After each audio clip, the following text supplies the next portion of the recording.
Well, hello, everybody. It's Barb Katie, and it's really good to be with you today.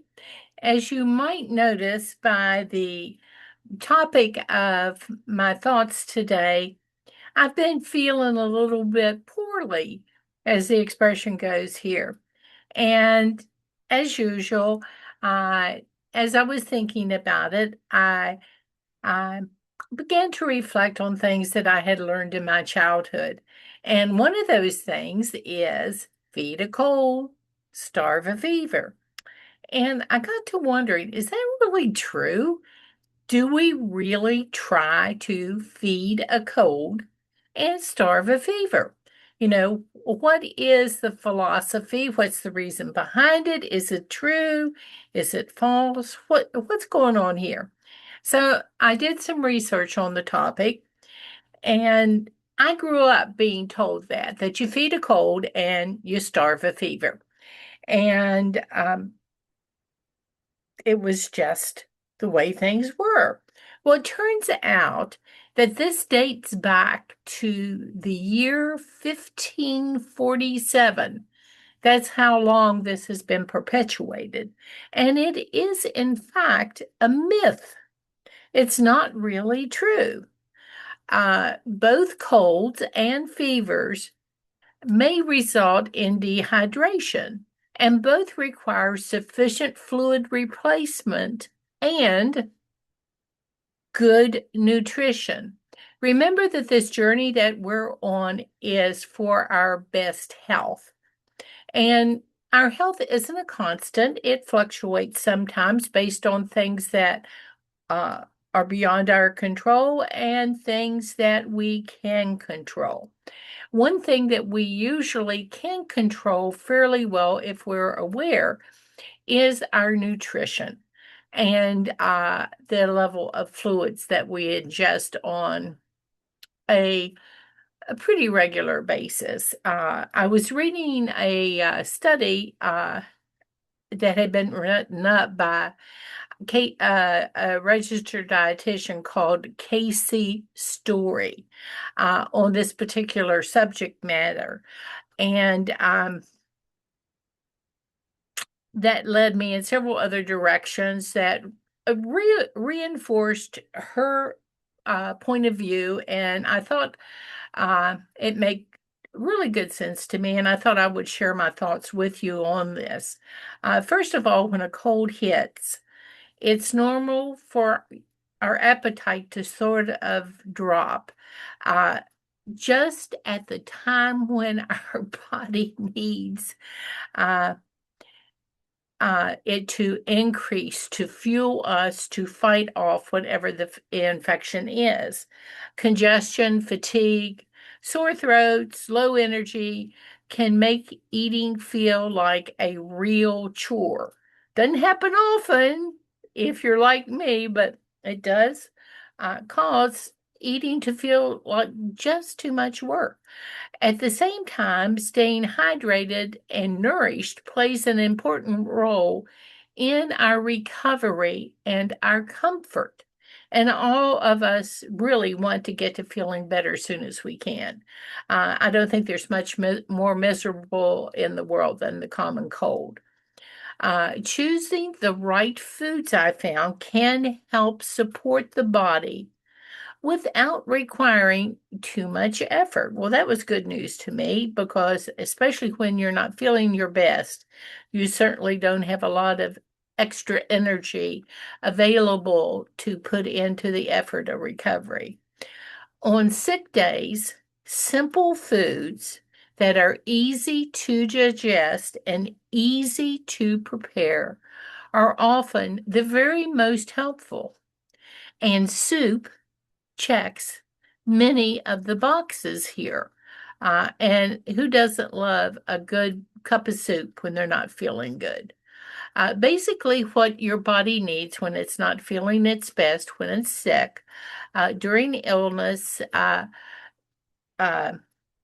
is pretty clearly defined. The body actually uses more energy to support immune function and repair. When Appetite is low, that doesn't change a thing. Certain nutrients remain important to be sure that you get.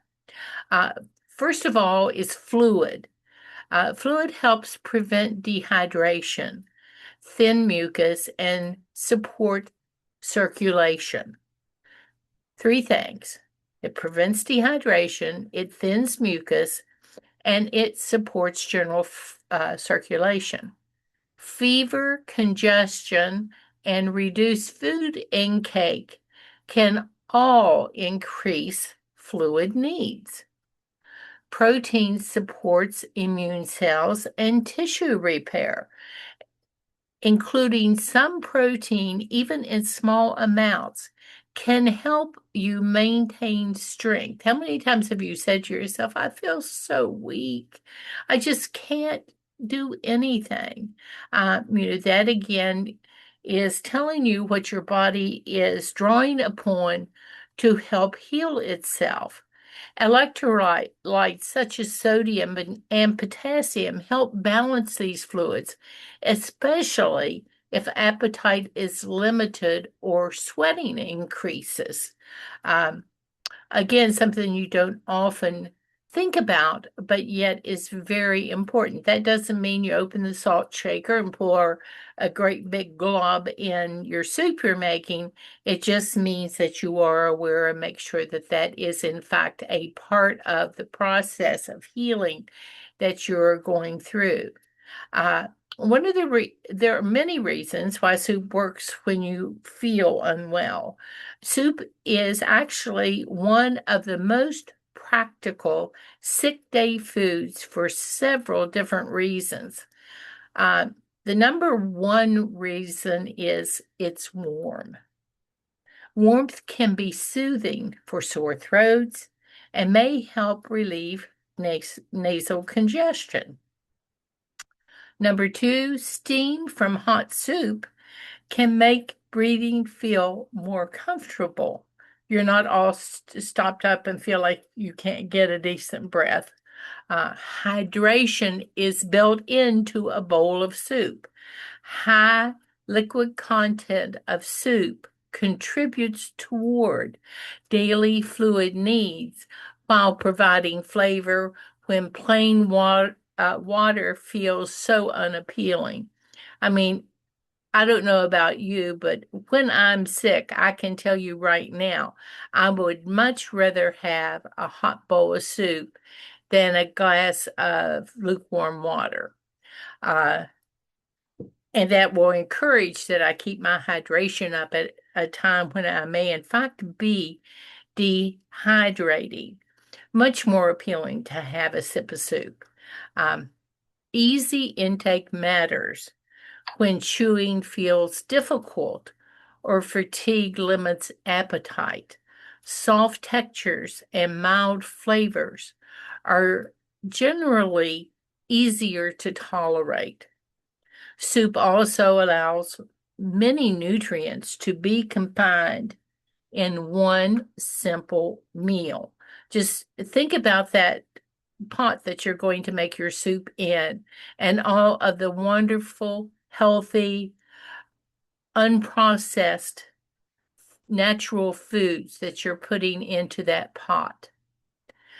Protein focused soups are particularly ideal here. Adding protein to soup can help make small portions much more nourishing without increasing the volume when you really have sort of lost your appetite.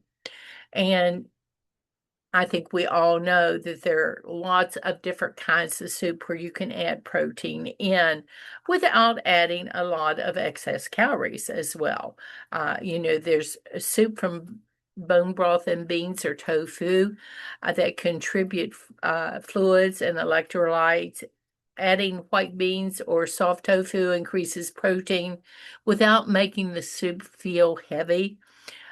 This is a helpful option when your appetite is particularly low.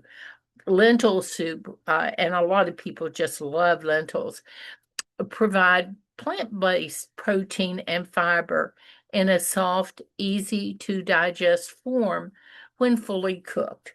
A simple lentil soup with garlic, onions, vegetables can be gentle on the stomach while still filling. And of course, chicken soup, which I think is the all-time favorite cure for whatever is ailing you. A nice bowl of chicken soup. Um, this classic option provides protein, fluids, and electrolytes. Chicken offers easily digested protein. And if you add vegetables in there like carrots, celery, onions, you're going to supply some carbs and some micronutrients. Using a low sodium broth allows sodium to be adjusted based on individual needs. And the nice thing about these soups is while you're making it to primarily focus on healing for whoever the individual is who may be not feeling so good, the rest of the family benefits as well. And it is definitely a healthy choice. Soups can be prepared ahead of time or even bought ready-made. Just, make sure you read the labels and that there aren't a lot of additives in there if that's going to be your choice, particularly when it comes to sodium content for a lot of store-bought canned soups. Focus on options with moderate sodium and recognizable ingredients. If the label says onion, carrots, celery, all right, I can go with that. But if it has a bunch of chemical names that I cannot even pronounce, I'm actually going to try to steer away from them as much as I possibly can.